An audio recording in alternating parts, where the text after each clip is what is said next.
Welcome to the Black Gems Dive In podcast, the podcast where we dive deep into conversations about inclusive cultures and everything DEI. Your co-hosts are Akua and Kendra, and we're thrilled to be your hosts as we explore the crucial topics shaping our workplaces and communities today. In each episode, we'll unpack insights, share stories, and engage with experts to foster a deeper understanding of how we can create more inclusive environments where everyone feels valued and empowered. Hey, Kua. Hey, Kendra. We're back for another episode. Another episode of the Black Gems Dive In podcast, y'all. Yes. I mean, it's been, despite all the craziness, I would say it's been a relaxing week for me, at least. I don't know about you. Okay. You know, I know we keep talking about the gems and trying to be like, find joy, you know, in each moment, each day. I've really been taking that to heart. And sometimes you just got to prep yourself before we go on these episodes too, because it's a lot. It is a lot. And I agree with you. I've put some limits on my phone for social media, which has been extremely helpful, especially with the 24-hour news cycle. Yes. Right. So it gives you an opportunity to disconnect, allow yourself to breathe some, because last week, I don't know, I was kind of I think I was overwhelmed with all the information that comes out. And the 24-hour news cycle. So it just gave me an opportunity to really disconnect and be mindful of how much I was on my phone too. Yes. You know, so the limits, which is still a lot, but I put a 2-hour limit on all my social media. And so then you get reminders. And I know we talked about this where I was just like, I just feel so much lighter and like, wow. Welcome to the club, friend. Listen, that D&D. Yes. You know? So everyone knows my social media is on a 30-minute time frame each day. How do you do 30 minutes? So 30 because it shuts down at 30, but then it's like, do you want to extend time? I'll extend it to another 15, so like 45 minutes. On the weekends, I give myself more time. Girl, to scroll. you be texting and writing back and forth and such, and you do it in 30 minutes? And then I close out. Yeah. Dang. 30 to 45 minutes. On the weekends, I'm longer. I will say that, because I'm scrolling on TikTok or whatever the case may be. But then I also give myself like those reminders in the morning where it's a summary that comes in. So 8 a.m., 8 p.m. summary. Yeah, yep. So it's not buzzing all day. But yeah, I have to. That's the only way, first of all, that I'm going to concentrate throughout the day, do what I need to do. But then also, too, not just get hyped with everything that's happening, because it's a lot. It's a lot. It's definitely a lot. And I think, you know, you have to carve out whatever piece you can during this time, because it's just like you get bombarded with information. And then not only that, when it's, you know, what you do for work and, you know, keeping folks informed, but then also navigating these waters, it's a lot to always have to be informed or wear it. Right. Yeah. So I'm in this space now where I'm still keeping informed. There's a certain amount of folks that I still tap into. Like, I think we talked about Heather Richardson Cox. I read her stuff. Honestly, now I switch it to my morning so that I'm not reading it before I go to sleep and having anxiety because of what I'm reading. So I'll read her at least once a day. And then there's a couple of others that I check in just to see kind of what's happening. She has this account where she's, you know, recounting everything that's happening, but then also connecting it to like a larger historical presence as well. And so that's been really informative and kind of helps you keep it all together. Yeah. You know, so shout out to her. Yeah. Shout out to her. Absolutely. You know, so we're going to dive into our diversity dispatch. And this one comes from NPR, and it says, Shonda Rhimes, Issa Rae have cut ties with the Kennedy Center now that Trump is chair. So this article came out on February 13th. So it says several entertainers have announced that they are severing ties with the John F. Kennedy Performing Arts Center in Washington, D.C., now that President Trump has assumed the chairmanship of the organization. Screenwriter Shonda Rhimes, known for her work on shows such as Grey's Anatomy and How to Get Away with Murder, posted a screenshot of a media report about her departure from the board on Instagram. The post included a quote from former President Kennedy: "If art is to nourish the roots of our culture, society must set the artist free to follow his vision wherever it takes him." Her name has since been removed from the Kennedy Center's website as a trustee member. Actress and producer Issa Rae, who created and starred in HBO's Insecure, has also announced on Instagram that she is canceling her upcoming sold-out appearance. When visiting the Kennedy Center's website for her event, users encountered a 404 error message. And she said, "Hey, DC fam. Thank you so much for selling out the Kennedy Center for an evening with me. Unfortunately, due to what I believe to be an infringement on the values of an institution that has faithfully celebrated artists of all backgrounds through all mediums, I've decided to cancel my appearance of the revenue. And then it goes on to talk about others as well. And so, yeah, what are your thoughts, Kua? I mean, and so I'm reading also in the article, and there's a couple other folks.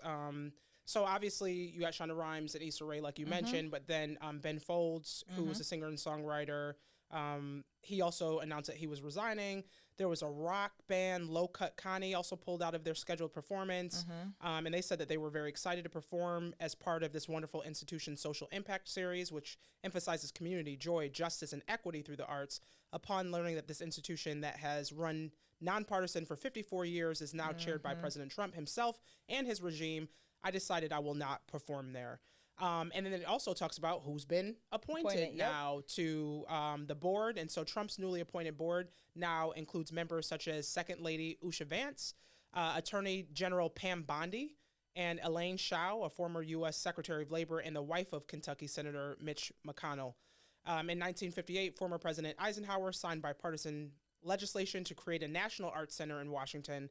Kennedy and his wife Jacqueline raised $30 million for the project, and the building was also dedicated to Kennedy 2 months after his assassination in 1963. So a lot to unpack there and dive into in terms of that conversation. It seems as though there's, a lot of political factors that are coming into spaces that used to be more bipartisan, right? And so it talks about how it started off in that way and how they raised funds to make it, a bipartisan place for national arts on that scene. I've been to the Kennedy, Center to see a show. I actually went to see Robert Glasper, and he brought on a whole bunch of different artists, and it's a beautiful venue. Absolutely. It's an esteemed venue. So you go there, and if you're performing there, it's like, there's a certain air about you for being able to make it. And so to see folks say, now I'm good, I'm backing away, I think is a statement. It's definitely a statement. I think the arts is something that should remain nonpartisan, like you talked about.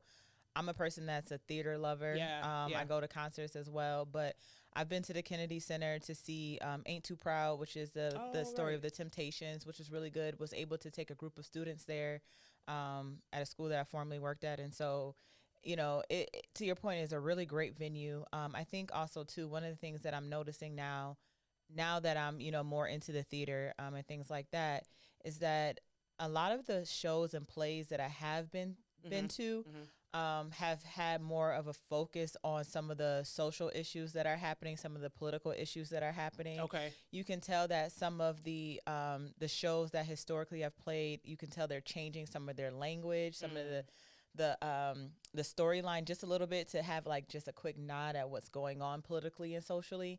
And I only can think about, some of the things that I've seen, like To Kill a Mockingbird, one of my favorite plays. That came to Buffalo most recently. It is very obviously politicized. Oh, for sure. It's a banned book in many places. So I can only think about like shows like that. Those shows are no longer going to be able to show at something like the Kennedy Center. Yeah. Is this taking a precedent, right, of what's to come to other areas in different cities? But it is a concerted effort to co-opt now another piece of society, which is the arts.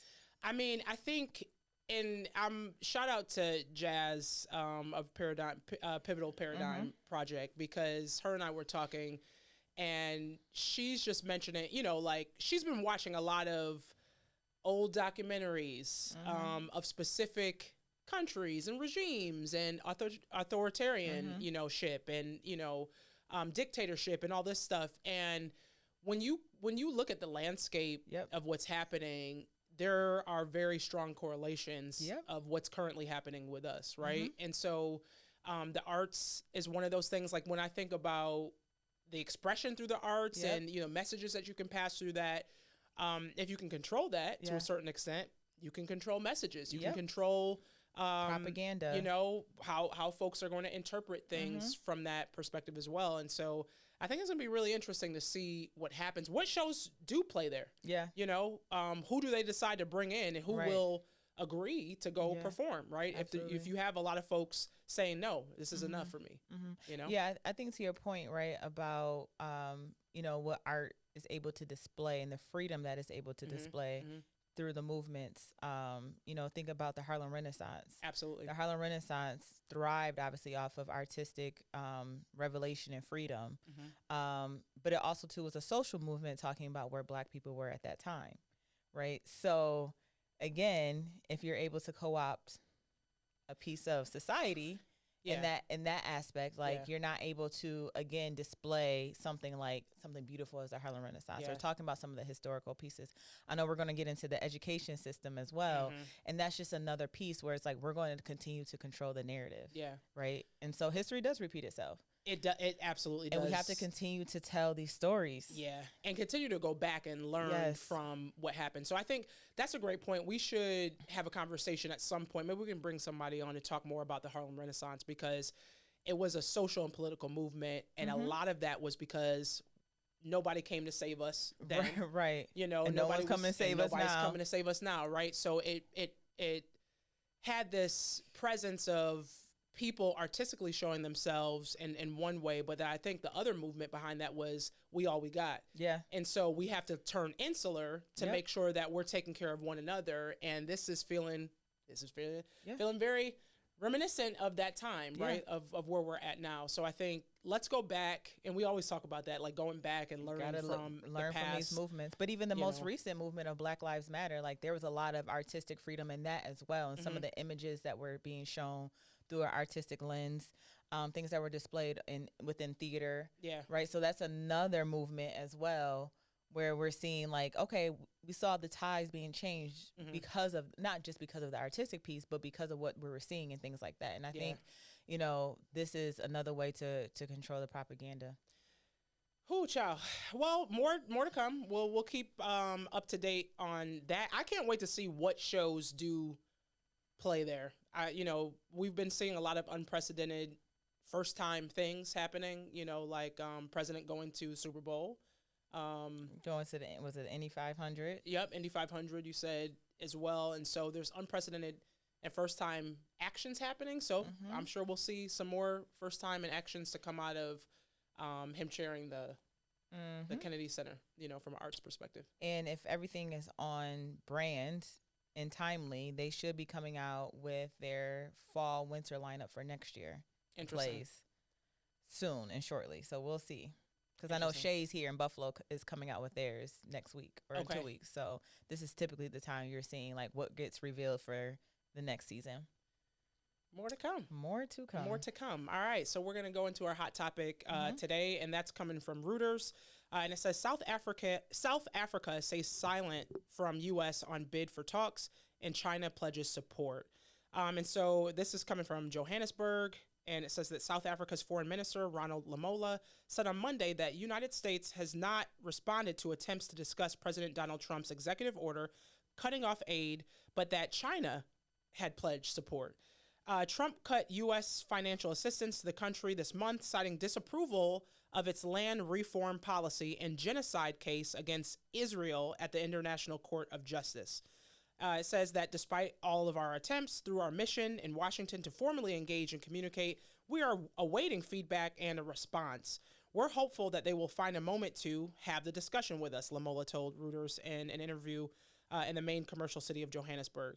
Lamola said that South Africa was setting up bilateral meetings to shore up support with a number of countries, including China. China said that they are there in solidarity with us, and they stand ready to pledge support in terms of whatever trade relations and challenges that they can, the minister said. South Africa will host the G20 meeting of foreign ministers later this week in Johannesburg, which Rubio is not attending after he expressed disapproval of South Africa's G20 theme, solidarity, equality, and sustainability. The agenda will stand, Lamola said, of U.S. objections, adding that all G20 nations had previously agreed on it. We will not be defocused by this issue with the United States. And he says, look, this is non-negotiable. South Africa is not hugely dependent on U.S. aid, but some fear that countries' preferential trade status under the U.S. African Growth and Opportunity Act could be next. The country projects itself as non-aligned in geopolitical conflicts and has sought not to tie its interests too closely to those of the main superpower rivals, the United States, European Union, China, and Russia, vying for influence of the continent. And then it just says it resisted Western pressure to isolate Russia over Ukraine and took the risk of upsetting the United States, Israel's close ally, when it brought the ICJ case over the war in Gaza. So a lot, obviously, to unpack in the conversation, but I just want to kind of put an asterisk there that if United States is not playing in the sandbox with anybody else and they leave and pack up And their isolate toys, themselves, right? guess what? Somebody else is going to come and bring The superpower, yeah. their toys to the sandbox, right? And so in this case, China, who has already been in Africa heavy, right? And so I'm Ghanaian. You know, the last time I went to Ghana in my dad's village, you know, Chinese were there and they're mining, they're digging, you know, for gold, and they're mining. And, you know, in some of these smaller villages, the water is being polluted because of the mining, and it's going into the water system and things like that. And so you're already seeing a large presence of, you know, Chinese folks that are in African countries. And now on a larger level, you're seeing where they're like, oh, US doesn't want to play with us. Cool. We're not dependent on it. Right. You know, and so we'll take we'll pack up. And the reality is, when you think about how rich of a continent Africa is and the resources, I don't know what that's going to look like in the long term. And I think, you know, Trump and his, I keep saying regime, but Trump and his cabinet, they are, I think, on the political front, really isolating themselves, really focused on insular, obviously things like super petty things that we know to be true in the first 100 days. And I think, you know, especially with this G20 summit, I mean, you're ignoring the fact of climate change. You're ignoring the fact of all these different things that are on a global scale. Paris climate, all of it, right? And I think, you know, one of the powerful quotes on here that Lamola said, South Africa will continue to seek talks with the United States, but we have to face the reality that we have to plan for all scenarios. And I take that for a powerful quote because I feel like we have to take that on too internally here in the U.S. We have to plan for all scenarios, right? If you're not going to play nice in the sandbox, like you said, we're going to go and we're going to figure this out over here without you, you know? And it's like, there's no other choice.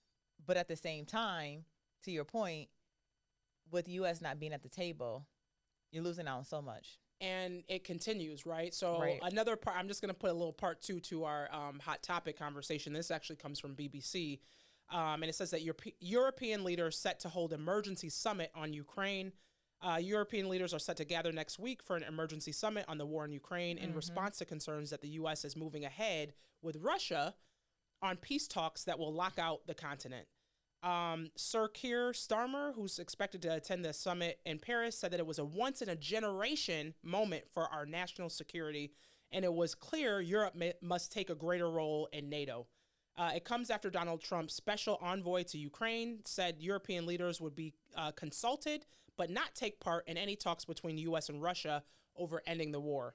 Senior White House figures, including U.S. Secretary of State Marco Rubio, are due to meet Russian negotiators in Saudi Arabia in the coming days. U.S. officials said that Ukraine was also invited, although President Volodymyr Zelensky said that his country has received no such invitation. Of course not. In remarks likely to raise concern in Ukraine and among European allies, Special Envoy Keith Kellogg said previous negotiations had failed because too many parties had been involved. It may be like chalk on the blackboard. It may grate a little bit, but I'm telling you something that is really quite honest, he said. And so, long story short, you know, the short version of this is that the U.S., to your point, is becoming more insular and making allies conversations with certain groups and countries that we didn't in the past. Exactly. Right? Exactly. And I think, you know, also, too, when it comes to a lot of just some of the international conflict and things that are happening, I know that was one of the main things that was up for debate when it came to the presidential election this past year. And no matter what the outcome of that, whether you were for or against, you know, the war, at the end of the day, I truly believe that when it comes to the U.S., with this isolation, we're making ourselves more susceptible to attacks, vulnerability.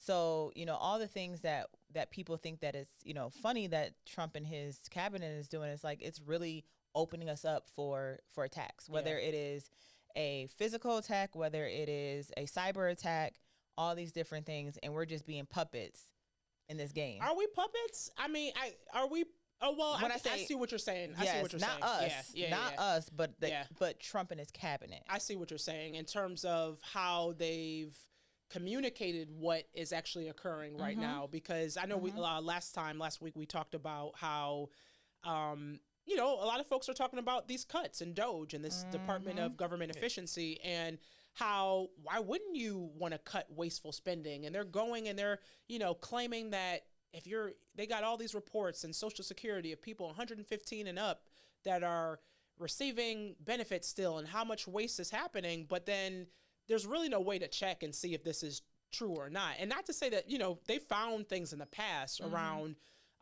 you know, not cutting off things or missing things. So I'm not trying to say that everything's perfect or it was working perfectly, but it's just so interesting that, you know, you can throw all these different numbers and whatever, and oh yeah, there's transparency, just go on the website, and then you go on the website and there's nothing there, right? So you just have to take people's word for it. So there's a lot of folks who are really excited. They voted for Trump. They see that there's things happening. They're reducing waste. They're getting rid of all this spend. But then on the flip side of that, you have allies of the United States, former allies or questionable allies, who are saying, oh, y'all gonna remove your aid and support for our country? Cool, we're just going to go over here to an unlikely ally, and build them up and work with them. So it's scary. It's really scary when you think about it. It is. You know? It is, you know, and we just have to continue to, you know, keep our eyes and ears open on what's happening, but then also to continue, like I said, to kind of to keep forming our own, right? Like when it comes to the arts and when it comes to all these different things that we just talked about, like continue to tell the truth. Number one, truth seeking is going to be huge, which is tough. It's tougher and tougher to do. It's tough at this point. And you know, we've had this conversation for a little bit. This past weekend, I was over in Canada. The narrative is completely different of what they're seeing and what they're hearing, right? And so it's almost scary as to what we can and cannot see when it comes to information, right? You know, especially on social media too. Social media, there's things that I have a friend who lives in Canada, and she'll send me links to stuff I can't open. You know, so just some of the what do you call it, censorship that's around that is crazy. And they've talked about that. And I mean, when you have political allies such as Elon Musk, who owns X, like that's a way to control content and what you see. Same thing with you know, Meta and Facebook and Mark Zuckerberg, right? You have all these folks who can determine, they turn stuff on and off. Remember we talked about the fact checkers that were no longer employed at X, right? So now just take fact checking out of it. And the concept was, oh, we'll fact check each other, but how am I going to fact check anything if I don't have access to information to know what is in fact a fact at the end of the day, right? So it's going to be more and more important to try to find truth and sources of truth among all this disinformation and misinformation that is polluting the way that we get information. Because right now, you know, I forgot the conversation I was having, but most people get their media from or, you know, or their news from social media at this day and age. What I've been doing personally is I'll see something on social media and then I'll try to go and find it online to actually see the source of truth, which I'm hoping is the source of truth at the end of the day. But whatever's on social media, I do not take for face value at this point anymore. I have to go and do my own research. You absolutely can't. Yeah. Because one of the things that came up was, oh my gosh, they spent $50 million on condoms. Yeah. Oh, we bought condoms or whatever. But then when you actually dug deeper, it was them sending it to a country that they were trying to reduce the infection, like HIV and, you know, the epidemic. And so it's just like face value says one thing. Absolutely. And people react to that right away, but they're not, a lot of folks will not take that second step to then go look and fact check. And they know just that. see it, you know. And they absolutely know that. So all you gotta do is put it out there. Yeah. Well, you know, that's Project 2025. They talked about that. They sure did. It is a concerted plan of how they put out information. Yeah. That's something else we should talk about. I mean, there's so much to consider there, because I know one of these episodes was like, oh, breaking news, and they're kicking people out of the press brief room at the, I don't know if it's the Oval Office, but the press briefing room to get information and access, and putting things like Breitbart, OAN, Huffington Post, I think it was. And so at this point in time, y'all, it's survival of the fittest getting this information. It is. And be It smart. Be smart, people. You know? Be smart where you get your information. Child. So speaking of, again, another area that's under attack, going into our deeper dive, there's an article that came from AP that says Trump administration gives schools a deadline to end DEI programs or risk losing federal money. So there was an article that just came out from Washington, AP, that says the Trump administration is giving America's schools and universities 2 weeks to eliminate diversity initiatives or risk losing federal money, raising the stakes in the president's fight against quote unquote wokeness. In a memo Friday, the Education Department gave an ultimatum to stop using quote racial preferences as a factor in in admissions, financial aid, hiring, or other areas. Schools are being given 14 days to end any practice that threats students or workers differently because of their race, treats students or workers differently because of their race. Educators at colleges nationwide are rushing to evaluate their risk and decide whether to stand up for practices they believe are illegal. The sweeping demand threatens to upend all aspects of campus operations, from essays on college applications to classroom lessons and campus clubs. It's meant to correct what the memo there was an ad. It's meant to correct what the memo described as rampant discrimination in education, often against white and Asian students. Then it says schools have been operating on the pretext that selecting students for diversity or similar euphemisms is not selecting them based on race, said Craig Trainer, acting assistant secretary for civil rights. No longer students should be assessed according to merit, accomplishment, and character. And then it goes on to talk about how this is, again, a backlash from affirmative action and all those different things. So, yes, we knew it was coming. We knew it was coming. And I mean, the conversation has been there. And this is, like you said, a nod to Project 25. This is all these things that are happening are not new to folks who have looked into, Project 2025 and what that looks like. But in that one article, it links to another article that talked about colleges around the U.S. cautiously navigate Trump's DEI crackdown. This is also in AP News. And it said that in Boston, Northeastern University renamed a program for underrepresented students, emphasizing belonging for all. In New Jersey, a session at Rutgers University catering to students from historically black colleges had to be abruptly canceled. And around the U.S., colleges are assessing programs, names, and titles that could run afoul of Trump administration crackdown on DEI initiatives. I know someone who sent us a notice today, right? And she got access to this notice from her school because she's in college right now. And she sent over the letters that were sent to her. And essentially, it's saying that, like, look, y'all, we have to navigate what's happening in front of us. We hold these values, but we have to navigate what that looks like in real time. And so I don't know. It begins. It definitely begins. And in this article, it also talks about how, the memo also said it's unlawful for colleges to eliminate standardized testing requirements to achieve a desired racial balance or to increase racial diversity. Dozens of colleges across the U.S.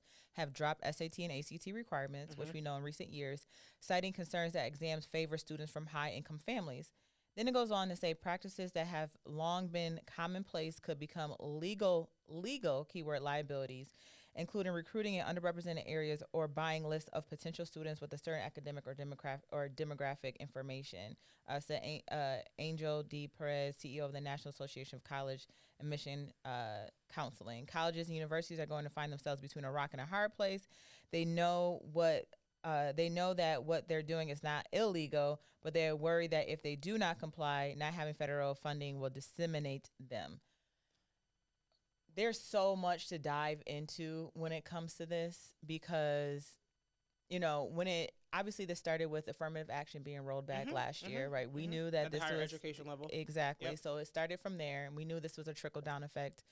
But you're also having, to this article's point, people who are taking ACT and SAT, they get paid for the highest tutors, right? We just talked about last week how when you're looking at legacy families going into some of these schools, specifically the Harvard and Yale, 40-something%, so it's not, so it's reverting back. And again, it's because people misunderstand what's happening. I also think that this is also just obviously the tip of the iceberg. what's also going to happen, and this didn't talk about in this article, that it's also affecting K through 12 programming as well. Okay. So they're also reevaluating. It's not just colleges and universities, K through 12. So I know here in Buffalo, there was a program that was started to kind of help level the playing field for underrepresented groups in the city of Buffalo. That's also now being evaluated. There's so much and so many implications that are happening, and it's insane.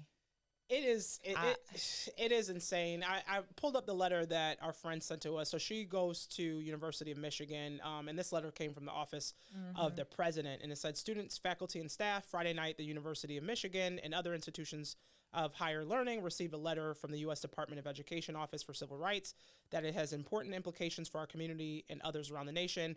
The letter applies to U.S. Supreme Court's 2023 decision that struck down race-based affirmative action in college admissions more broadly than before. The letter states that treating students differently on the basis of race to achieve nebulous goals such as diversity, racial balancing, social justice, or equity is illegal.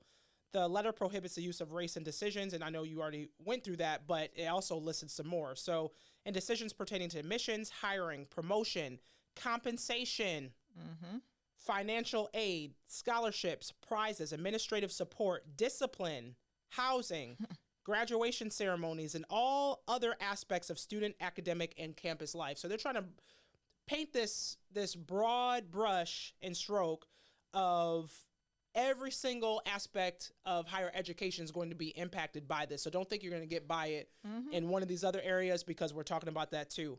It also said in two examples that the letter states that it is unlawful for an educational institution to eliminate standardized testing to achieve a desired racial balance or to increase racial diversity. So that just talked to the point you brought up. And further states a school may not use students' personal essays, writing samples, participation in extracurriculars, or other cues as a means of determining or predicting a student's race and favoring or disfavoring such students. And so it said the letter directs schools and the universities to comply within the 14 days and notes that those that fail to do so potentially lose that federal funding. And I think, then it goes, says the president of University of Michigan said they're going to work with everybody to get this to a certain place, and that they're expecting more communication. And the university continues to support success and opportunity for all students, faculty, and staff, and they remain steadfast in their commitment to improving our world through service and the common good. And so it begins. I think when you really think about that, right? So you can't use any extracurriculars as a factor. You can't use any essays, personal essays, to make it. So basically you're saying the only thing that we want you to look at is a standardized test. Yep. And that's it. That's it. And that's literally it. Yep. And then when you do the deeper research on standardized testing, we know that there's bias baked all throughout that thing, right? Course. And they talk about just the whole reason why those standardized tests exist in the first place. That's another conversation for another day. But dang. It's a lot. And, even outside the colleges and universities, like I was saying, the K through 12 school system that's being that's going to have some implications as well. I think about like our babies, the Head Start program. Yeah. Like Head Start program is for, disadvantaged families. Yes. And that has no color.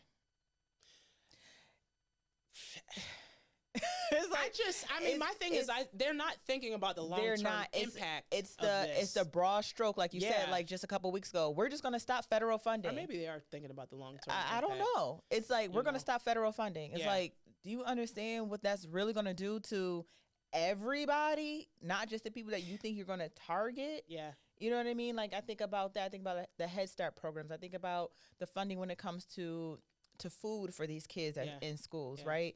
Like, all those different things. And even, at a more, something that kind of hits home. So I know both of us in the college university level, we both were part of Black Student Union. Absolutely. BSU. Yep.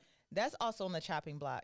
BSU for me was the foundation, because I went to mostly all white schools my whole life. For me, being in a PWI, which is predominantly white institution, being in PWI, finding my people in the BSU to understand who I was as a Black woman in America was pivotal for me. Pivotal. I mean, so And I know, and I was reading earlier today, there are many in colleges, many clubs like BSU that are currently being disbanded because of this. I mean, I was a former BSU president, right? Black student president. And a lot of my best friends to this day have come from that club. Yeah. It created a space on a predominantly white campus where you don't see yourself reflected and you don't feel like you belong because it's a huge campus. And here I am looking around, and you find people who are like-minded, but then also who also see you in the journey and can affirm you in what you're going through, right? And so there were instances all the time, right? Like I remember before we came to UB, I think we've talked about this in another podcast, like the KKK did a march down, was it Bailey or something like that?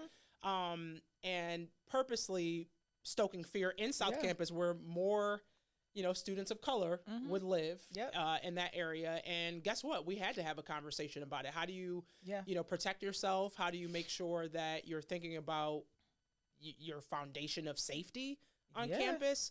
And so it wasn't just a place just to hang out. Like, it was a place to really affirm you as a Black person on a predominantly white campus that you wouldn't have that support otherwise, right? Absolutely. And I think to your point, you're saying safety is a huge thing, a part of it, right? Like, being on the college campus I was on too. Psychological safety. Like I played basketball, and there was no more than 2 Black girls on the team at once. At one point in time for 2 years, I was the only one. Okay.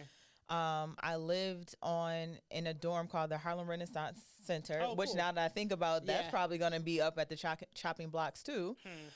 Because we did a lot of programming when it came to just like overall Black experience. Including, just not just the continental U.S., but also too like the Afro-Caribbean experience, so many different things. I was the secretary for BSU for 2 years. But, at that time too, when I was in school, I went in 2007 and 2008, Obama was up for presidential election, and obviously he won.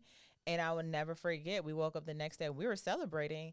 And all throughout our campus, in the halls, the academic halls, in the bathrooms, it was, lynch all the ends on campus. The White House is the White House for a reason. All these things were etched into the bathroom stalls, and we had to be escorted by state police to campus, around campus. Ridiculous. Which is ridiculous. You know what I mean? Yeah. So again, this stuff is still prevalent. Right. I saw out just that psychological safety with my BSU friends, who, to your point, same friends that I have to this day. So, breaking that down and disbanding that. First of all, I keep saying this all the time, y'all, and I'm getting real passionate about it. We as Black people, we are very creative. Yeah.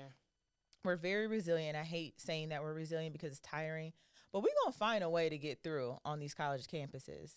We're going to find our tribe. We're going to figure it out because we have no other choice. And that's what BSU, it's about the struggle and overcoming that, right? We have no other choice. It's overcoming barriers that have been historically, put in place for the longest time. And I think, to your point, BSU is one thing about this conversation, but on the larger level, if you're saying, only thing we want you to do is take a look at test scores. We don't care what else you did. We just want, whatever. Like, I think this is going to backfire in a way that people aren't fully, and that's why I keep saying, like, this is intentional. Like, there's intent behind doing all this to roll it back. But I do think it's going to backfire. I do think it's going to backfire for sure. The economy now is not as strong as I hate to say, as it used to be. At least I don't think so, right? Historically.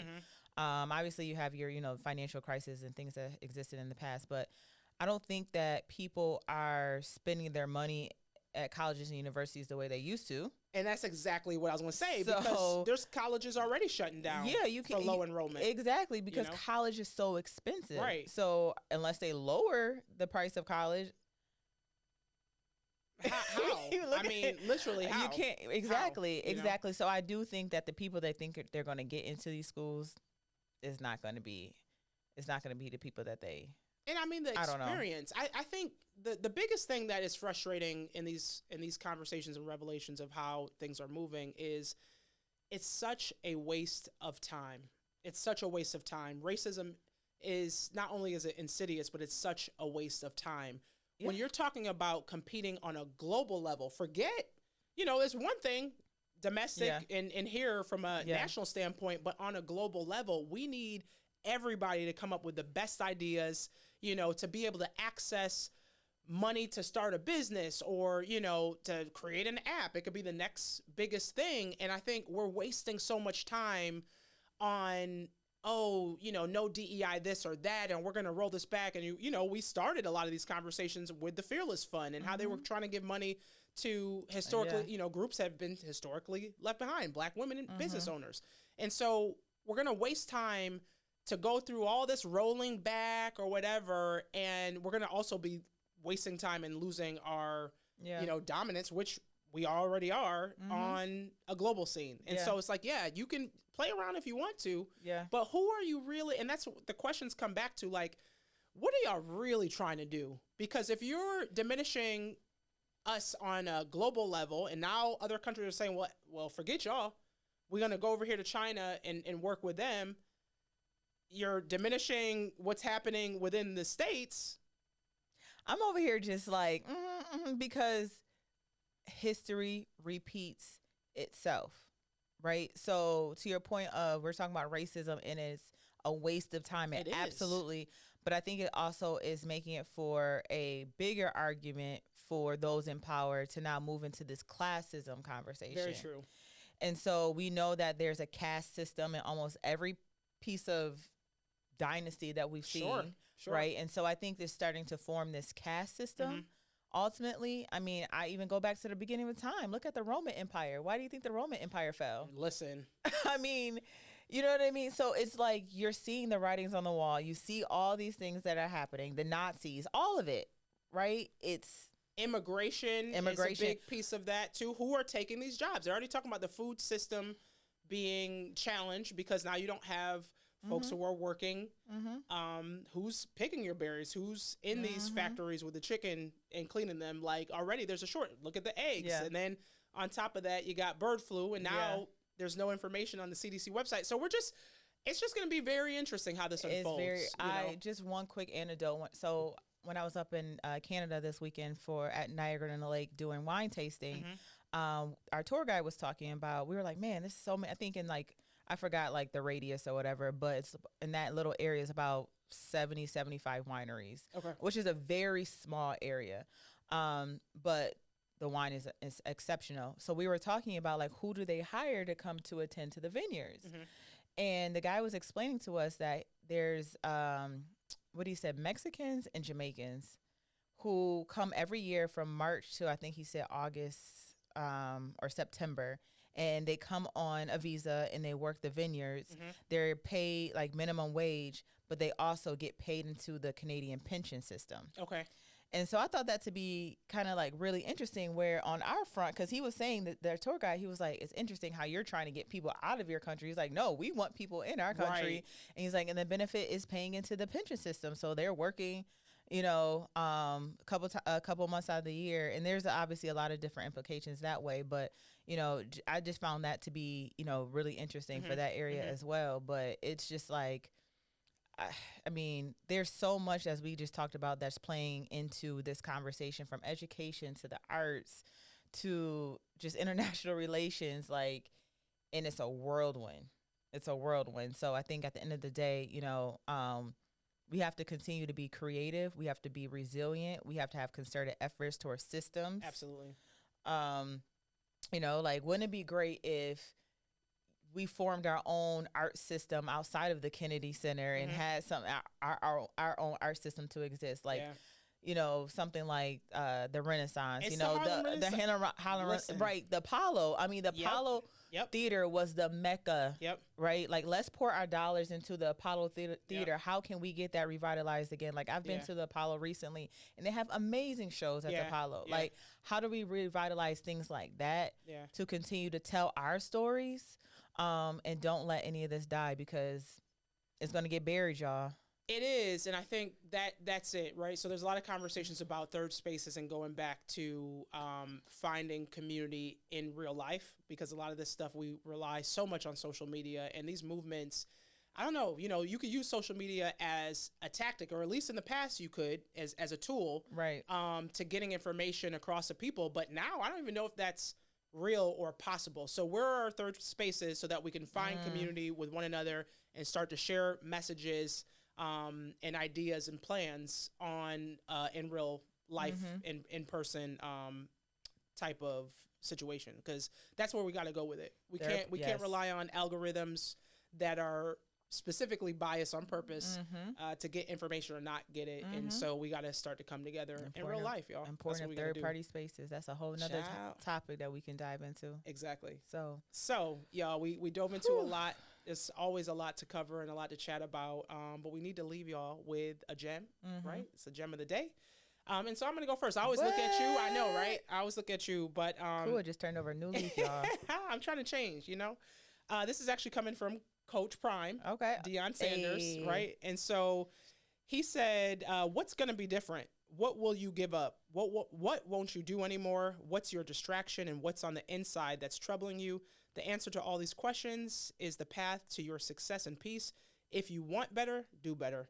And he says there has to be change before you can see change, right? And so I think at the end of the day, we're seeing a lot of changes on other fronts, but we need to see the change within ourselves. Yep. And so we talked about Harlem Renaissance. We talked about going inward. We talked about third spaces and the importance for us to continue to get together, have conversations, and drive change. And now more than ever, I think our future success is greatly dependent on what we do right now. Yeah. And so we can have all these conversations, but if we're not putting action behind them, we're doing this for nothing at the end of the day. So let's look at the next generation, y'all. Let's include them in conversations. Yep. And make sure that we're mentoring people who are younger than us. Let's create paths. If you get into a place, I'm going to open the door and open it wider for more of us to come through.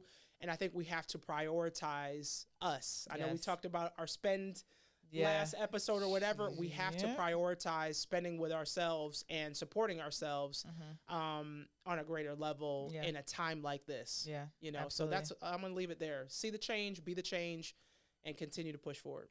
I love it. So, my gym is always talk about protecting your peace. Okay. And this is from the Black Girl Narrative. And it talks about, ways to protect your peace. And it says, what I can control in Trump's America, yes, even while the world is on fire. So it gives you these different points, and I'm just going to go through those quickly and then talk about the quote that really resonated with me. So it says, number one, tell your story before someone else does. Set boundaries like your life depends on it, because it does. Curate your joy. Reclaim your time. Verify before you share. Build community that resists and thrives. And then there's a quote from Delisha Tapscott that says, they want us tired, quiet, and compliant. But I choose to be rested, loud, and relentless in my joy. This world will not break me because I was not built to bend for its convenience. My peace is my power, my joy is my revolution, and my community is my strength. Love that. And this really just speaks to me because, the world is on fire. The U.S. is on fire. Let me say that. The U.S. is on fire. And like we talk about all the time, you can get wrapped up in all these stories and these hot topics in the 24-hour news cycle and all these different things. But in order for me to keep going, I have to find my peace, and I have to, be able to find my joy and sit in that joy in order to keep going. And so I think about, my grandparents a lot. I think about my grandmother specifically a lot. My dad always used to tell stories about when my grandma every Sunday, no matter what was happening, she would make a cake for the family. And that was her way of rest and joy. And so I think about that too a lot. It's like, what can I find on a weekly basis where I can just breathe, and so it could be cooking. We talk about cooking a lot. It could be watching a show. It could be, making sure that you find your strength in your community and have conversations. So whatever your joy is, whatever your peace is, exercise that, and then you'll be ready to take on the world. Have to. And I love that. And I love ending there because we often talk about, joy is an act of resistance, and you cannot, if you can't see a future where there is joy, then what does that mean, for where we are now? So I absolutely love that. And I think that's a great note to end on, y'all. Let's find the joy. Summer's 3 months away? right? Summer's 3 months away, and so we got to look forward to things at the end of the day. And so let's continue to do that while we stay informed. And you have to, you know, and actively doing things in our community to make it better. So love that. All right, y'all. Another episode in the books. Yes. You know, like, subscribe, share, follow, talk to us. Right. Let us know what you want to listen to and what you want us to cover. But we will see y'all next time. Yes, and we have a exciting guest, so we'll be able to share that. That's right. We'll be able to share that. Right. Yes. Yeah. So you got to tune into the next episode. Tune in, y'all. All right. Peace. Bye.